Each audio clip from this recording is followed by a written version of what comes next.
এই খাবারটা এভাবে কে কে খেয়েছেন আমি জানি না, তবে আমি খেয়েছিলাম আমার কলিগের কাছে। সে অবশ্য করে খাইয়েছিল টাকি মাছ দিয়ে, আমি করেছি 2 টুকরো বড় মাছের পিস দিয়ে। আসসালামু আলাইকুম, কেমন আছেন সবাই? আশা করছি ভালো আছেন। আমরা আল্লাহর রহমতে আলহামদুলিল্লাহ ভালো আছি। তো যেটা বলছিলাম, এখানে সরিষা শাকের ভর্তা বানিয়েছি। 2 টুকরো বড় মাছ লবণ হলুদ দিয়ে সুন্দর করে একদম মচমচে করে তেলে উল্টে পাল্টে ভেজে নিয়েছি। মাছ তুলে নিয়ে সেই তেলের মধ্যেই অল্প একটু পেঁয়াজ আর বেশি পরিমাণে রসুন দিয়ে সেটাকেও ভেজে তুলে রেখেছি। আর কয়েকটা শুকনো মরিচ, ভর্তা করতে তো মরিচ মাস্ট, কারণ প্রবাদেই তো বলে ঝাল আর লবণ চড়তা তার নামই ভর্তা।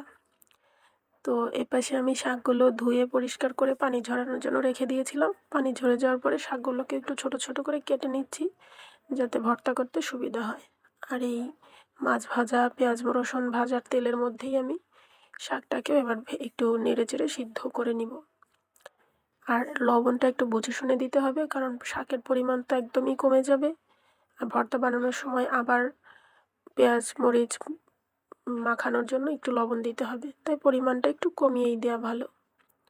এবার শাকটা ভালোভাবে সিদ্ধ হয়ে গেলে শাকটা তুলে নিয়ে ভর্তাটা মাখানোর পালা।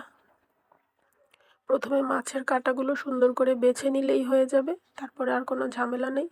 শুধু মাখিয়ে নিতে হবে। বাটনায় নিয়েছি যাতে মিহিন করতে সুবিধা হয়। চাইলে শিলপাটায়ও বাটা যায়, তবে এটা হাতে হয় না। আর সকালবেলা গরম গরম ভাতের সাথে এই ভর্তা আর কি লাগে বলেন তো? একদম দারুণ খাবার। কে কে খেয়েছেন সবাই জানাবেন, আর না খেয়ে থাকলে একবার ট্রাই করে দেখবেন, খুব মজা হয় খেতে। আল্লাহ হাফেজ।